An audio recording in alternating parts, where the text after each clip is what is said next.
to try to find places to try the criminals again because they were afraid if there was another delay in justice, another building might perhaps succumb to fire.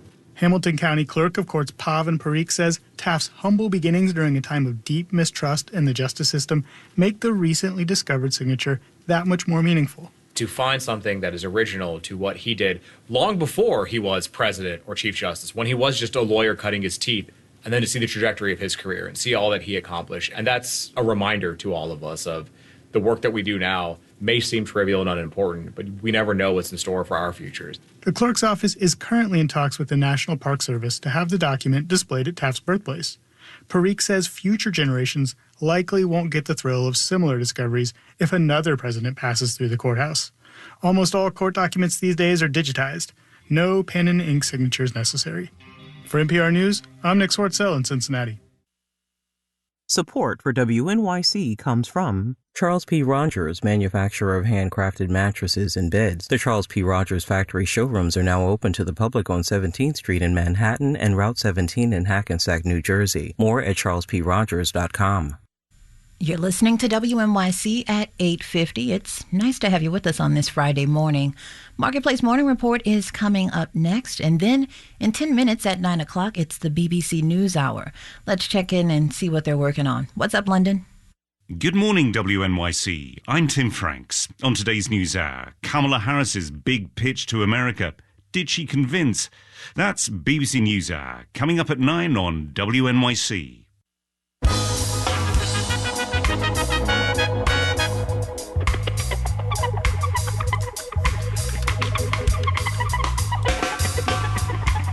Sunny skies on this Friday morning at 65 degrees. It'll remain sunny throughout your Friday with highs in the low 80s. Mostly clear skies ahead tonight with lows in the mid-60s.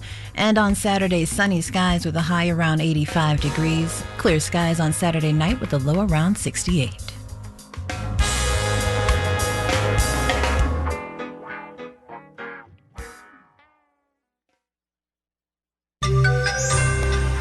Vice President Kamala Harris's economic priorities. Marketplace Morning Report is supported by Progressive Insurance. Progressive is looking for individuals who want to join an inclusive and unique culture. More information, including application, at progressive.com/careers. And by C3 Generative AI, verified traceable answers, secure, hallucination-free, LLM-agnostic, IP liability-free, C3.ai. This is Enterprise AI. From Marketplace, I'm Sabri Benishore in for David Brancaccio. Vice President Harris closed the Democratic National Convention last night with an acceptance speech that broadly laid out her priorities.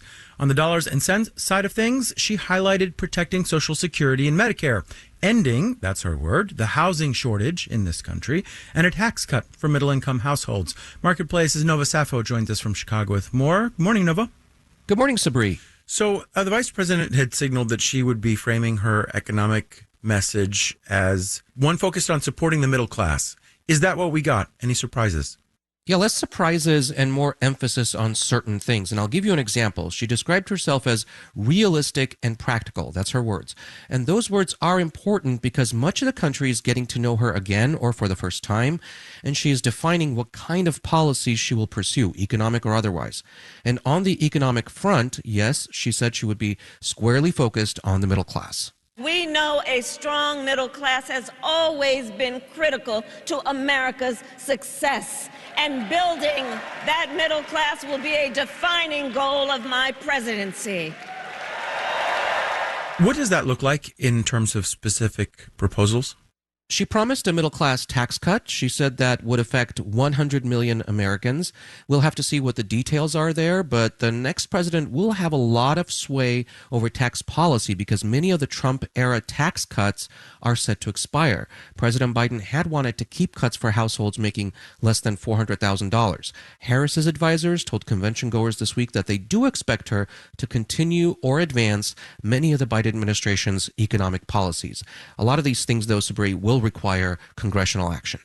All right. Marketplace's Nova Safo in Chicago. Thank you so much. Thank you. All right. Let's do the numbers. Dow, S&P, and NASDAQ futures are all up in the 4 to 0.8% range, with Dow futures up 173 points. Marketplace Morning Report is supported by Amazon Business, focused on offering smart business buying solutions, leaving time to focus on growth. More at AmazonBusiness.com. And by The Economist, devoted to providing independent journalism that makes sense of the news shaping the world. More at Economist.com or with The Economist app, newsletters, and podcasts. Earlier this week, Disney backed down from its claim that a man whose wife died at Disney World could not take the company to court because he had signed away his right to sue when he signed up for a Disney Plus trial years earlier. What he signed was something called an arbitration agreement. But what exactly is that? And how common is it for one to be buried in the terms and conditions of our apps or our streaming services, all the agreements we sign but never read? Turns out pretty common. Here to talk about it with us is David Horton, who teaches law at the University of California, Davis. Professor Horton, welcome. Thanks so much. So, for starters, what exactly is an arbitration agreement? So an arbitration agreement is an agreement in which the parties agree that they will forego access to the court system to resolve any dispute that they might have, and instead will resolve the dispute privately in front of an arbitrator who is essentially acting like a private judge.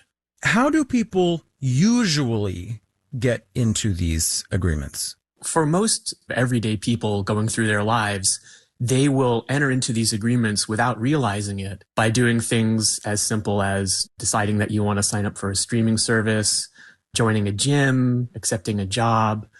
Studies show that these agreements tend to exist in roughly 80% of all contracts that are drafted by Fortune 500 companies. So they really are sort of everywhere in society, even though we don't realize it. Are there situations where an arbitration agreement would, from a common sense perspective, be a good idea or make sense? Definitely. It's generally considered to be faster than the court system. There's also some evidence that arbitration may be cheaper for the parties.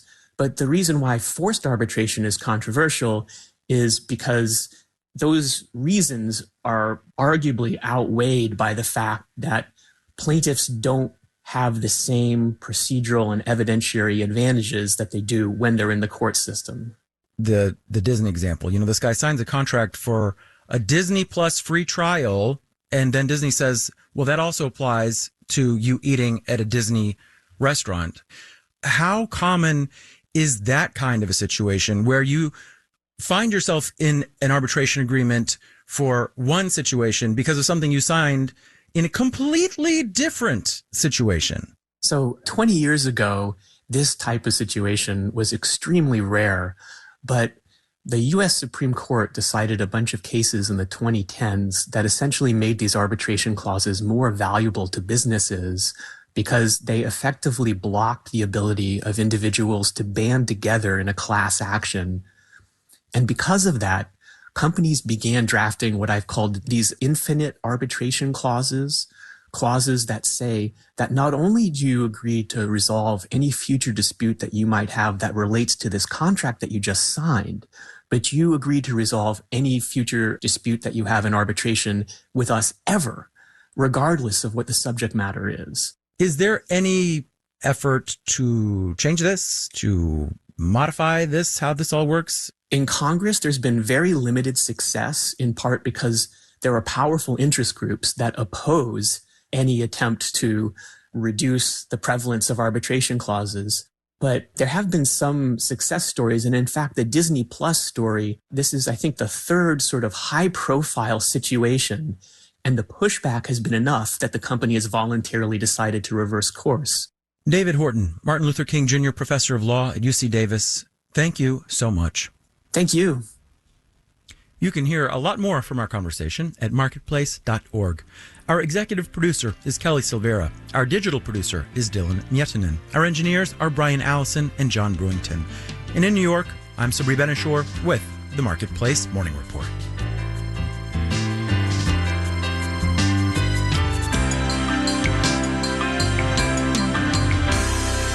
From APM, American Public Media.